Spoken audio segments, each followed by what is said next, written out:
5 వార్తా కథనాల మీద 10 నిమిషాల్లో నా ఎనాలిసిస్ వినిపిస్తాను. ఇవాళ మొదటి స్టోరీ ఎమ్మెల్యే కొలిగిపూడి శ్రీనివాసరావు గారి వ్యవహారం. నిన్న దీని గురించి మాట్లాడుకున్నాం. తిరువూరు ఎమ్మెల్యేగా ఉన్న కొలిగిపూడి శ్రీనివాసరావు గారు అక్కడ ఒక భవనాన్ని తానే స్వయంగా కూల్చేయడానికి ప్రయత్నిస్తే అధికారులు పోలీసులు అడ్డుకున్నారు. ఈ విధంగా ఒక ఎమ్మెల్యే తానే రంగంలోకి దిగి ఆ విధంగా కూల్చడం కరెక్ట్ కాదు. అది అక్రమ కట్టడం కావచ్చు, లేక అక్రమ కట్టడం వెనక ఉన్నటువంటి వ్యక్తులు వైసీపీ వాళ్ళు కావచ్చు. ఆ వైసీపీ వాళ్ళు కూడా గతంలో అనేక అరాచకాలు చేసి ఉండొచ్చు. ఇవన్నీ నిజమైనప్పటికీ కూడా ఒక ఎమ్మెల్యేకి చట్టబద్ధంగా భవనాలను కూల్చే అధికారం లేదు. ఆ నేపథ్యంలో నిన్న నా కామెంట్ నేను చెప్పాను. సరే, దాని మీద కొంతమంది అభిప్రాయ భేదాలను వ్యక్తం చేశారు. మీకు తెలియదు అక్కడ ఉన్నటువంటి ఆ వ్యక్తి ఎంత అరాచకాలు చేశాడో గతంలో అనేది. అతను ఎంత అరాచకాలు చేసినా ఆ అరాచకాలను ఎక్స్పోజ్ చేయాల్సిన బాధ్యత ప్రభుత్వ వర్గాల ద్వారా, ప్రభుత్వ శాఖల ద్వారా ఆ పని చేయాలి. కానీ కూల్చివేత అనేది స్వయంగా ఎమ్మెల్యే చేయడానికి మన చట్టాల్లో ఎక్కడా కూడా నిబంధనలు లేవు.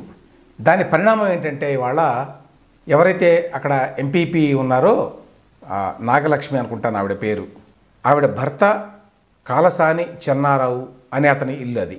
ఈ చెన్నారావు అనే వ్యక్తి ఓ పెద్ద విలను, ఇతను చాలా అరాచకాలు చేశాడు గతంలో అనేది శ్రీనివాసరావు గారి వాదన.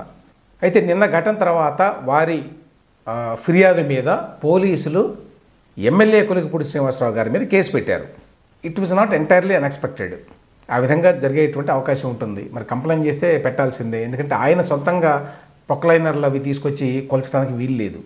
దాని మీద తర్వాత 2 డెవలప్మెంట్స్. ఒకటి, ముఖ్యమంత్రి చంద్రబాబు నాయుడు గారు శ్రీనివాసరావు గారికి ఫోన్ చేసి ఇట్లా చేయొద్దు, అధికారుల ద్వారానే చేయండి, మీరు ఫాలోఅప్ చేసి ఒకవేళ అధికారుల మాట వినకపోతే దాన్ని ప్రభుత్వంలో ఉన్నటువంటి ఆయా శాఖల అధిపతుల దృష్టికి తీసుకురండి, కానీ మీరే నేరుగా వీళ్ళు అట్లా చేయటం బాగుండదు అని చెప్పారని ఒక సమాచారం. రెండవది ఏంటంటే, శ్రీనివాసరావు గారే దీని మీద ఒక వివరణ ఇచ్చారు. ఏంటంటే, బాధితులు ఉన్నారు, వాళ్ళ భూమిని ఆక్రమించుకొని కట్టాడు అతను, బాధితులకి న్యాయం చేయలేకపోతే నాకు ఈ పదవి ఎందుకు అని. చట్టానికి లోబడి, నిబంధనలకు లోబడి చేయాలి.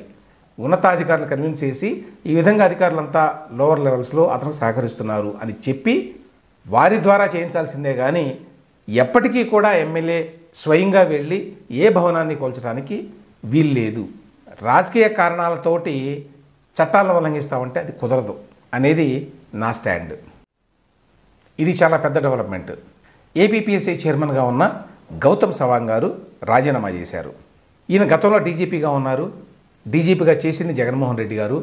డీజీపీగా ఉన్నప్పుడు ఈయన చాలా అరాచకంగా ప్రవర్తించారు అని చాలా ఆరోపణలు ఉన్నాయి. ఎస్పెషల్లీ ప్రతిపక్ష నేతగా ఉన్న చంద్రబాబు నాయుడు గారు అమరావతి పర్యటనకు వెళ్ళినప్పుడు ఆయన మీద వైకాపా వాళ్ళు రాళ్ళు వేయించారు కావాలని. యాక్చువల్గా దాని మీద మీరు ఎవరు యాక్షన్ తీసుకోలేదు అని అడిగితే అప్పుడు డీజీపీగా ఉన్నటువంటి సవాంగ్ గారు ఏం చెప్పారు, ప్రజలకు నిరసన తెలిపేటువంటి హక్కు ఉంటుంది అని చెప్పి ఒక విచిత్రమైనటువంటి వాదాన్ని ముందుకు తీసుకొచ్చారు.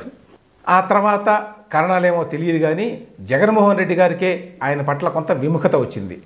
ఆయన అప్పుడు కనీసం నాకు ఒక మంచి పదవి ఇచ్చి పంపించండి, లేకపోతే నాకు పరువు పోతుందంటే ఆయనకి ఏపీపీఎస్సీ చైర్మన్గా ఇచ్చారు. ఏపీపీఎస్సీ చైర్మన్ అనేది ఒక రాజ్యాంగబద్ధ పదవి. దాన్ని అపాయింట్ చేసేది గవర్నర్ గారు.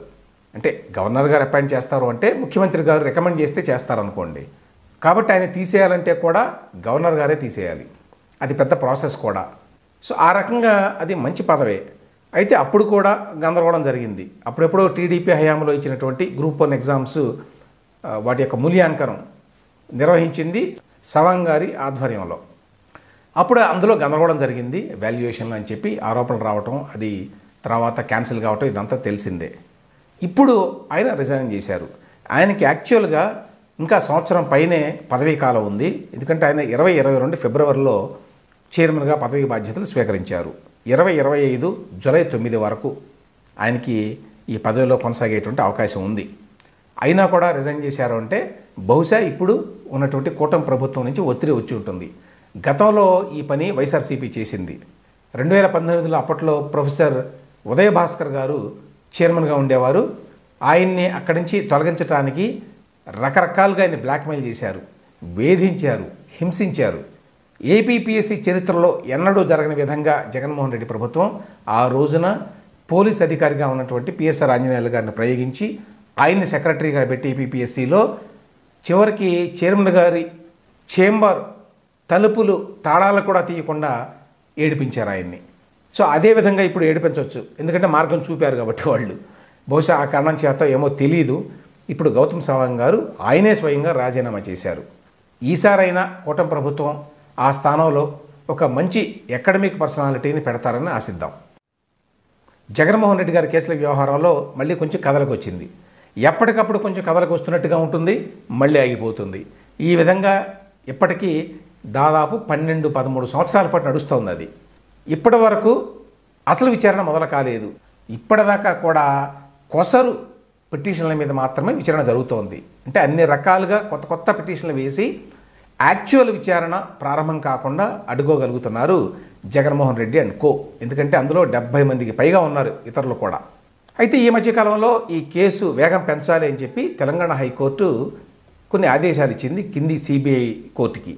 ఆ ప్రకారం డిశ్చార్జ్ పిటిషన్లు 140 ఉంటే ఆ 140ని డిస్పోజ్ చేసిన తర్వాత మెయిన్ కేసు విచారణ చేపట్టాలి. ఈ 140 పిటిషన్ల మీద విచారణ జరిగింది, మొత్తం విచారణ పూర్తయింది, ఇక జడ్జిమెంట్ ఇవ్వాలి. ఆ టైంలో సిబిఐ కోర్టు న్యాయమూర్తి గారిని ట్రాన్స్ఫర్ చేశారు. దాంతో ఆయన జడ్జిమెంట్ ఇవ్వకుండానే వెళ్ళిపోయారు. కొత్తగా మరొక జడ్జి ఇచ్చారు. ఆ జడ్జి గారు మళ్ళీ మొదటి నుంచి వినాలట డిశ్చార్జ్ పిటిషన్ల మీద వాదనలో. మన న్యాయ వ్యవస్థ ఎట్లా నడుస్తుందో చూడండి. సో ఇప్పుడు పరిస్థితి ఏమిటి అంటే, ఈ మధ్యకాలంలో హరిరామ జోగయ్య గారు ఒక కేసు వేశారు తెలంగాణ హైకోర్టులో. జగన్మోహన్ రెడ్డి గారి కేసుల్లో ప్రగతి లేదు, అది ఎన్నో సంవత్సరాలుగా కుంటి నడక నడుస్తోంది అని కోర్టు వారి దృష్టికి తీసుకొస్తే ఇప్పుడు దాని మీద విచారణలో భాగంగా తెలంగాణ హైకోర్టు వారు ఏం చెప్పారంటే, ఇక నుంచి జగన్మోహన్ రెడ్డి గారి కేసుల్లో ఎవ్రీ డే వాదనలు వినండి అన్నారు. గతంలో వారానికి ఒక్కసారి వినేవాళ్ళు, గుర్తుండే ఉంటుంది చాలామందికి, ప్రతి శుక్రవారం ఉండేది. ఆ తర్వాత ప్రతి 2వ రోజు ఈ కేసు వినాలి అని చెప్పారు. ఇప్పుడు తాజాగా తెలంగాణ హైకోర్టు ప్రతిరోజు ఈ కేసు వినండి, సత్వరం ఈ విచారణ పూర్తి చేయండి అని చెప్పి సిబిఐ కోర్టుకి ఆదేశాలు ఇచ్చిందట. ఇప్పటికైనా ఈ కేసులో ఏదైనా కొంచెం పురోగతి ఉంటుందేమో చూడాలి. పవన్ కళ్యాణ్ పిఠాపురంలో ఒక ఇల్లు కట్టుకోవాలని చెప్పి నిర్ణయించుకున్నాడట. ఇందుకు సంబంధించి దాదాపు 4 ఎకరాల భూమిని కొనుక్కున్నట్ట. అందులోనే ఇల్లు, అందులోనే క్యాంప్ ఆఫీసు, ఈ రెండింటినీ అక్కడి నుంచి నిర్వహించాలి అని. పవన్ కళ్యాణ్ చాలా ఛాలెంజెస్ ఎదుర్కొన్నాడు. ఒక రకంగా పవన్ కళ్యాణ్కి లోకేష్కి కొన్ని పోలికలు ఉన్నాయి ఈ విషయంలో. పవన్ కళ్యాణ్కి చాలా అడ్వాంటేజెస్ ఉన్నాయి.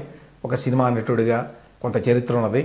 ఆయన రాజకీయాల్లోకి వచ్చిన తర్వాత అనుకోకుండా ఆయనది పెద్ద ఫెయిల్యూర్.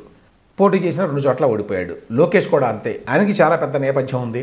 వాళ్ళ నాన్న ముఖ్యమంత్రి, పార్టీ నాయకుడు, అయినా కూడా ఆయన మంగళగిరిలో పోటీ చేసి ఓడిపోయాడు. ఈ నేపథ్యంలో చాలా పట్టుదలగా ఇద్దరు వాళ్ళ నియోజకవర్గాల్లో బాగా గట్టిగా పనిచేసి భారీ మెజారిటీ గెలుచుకున్నారు 2 చోట్ల.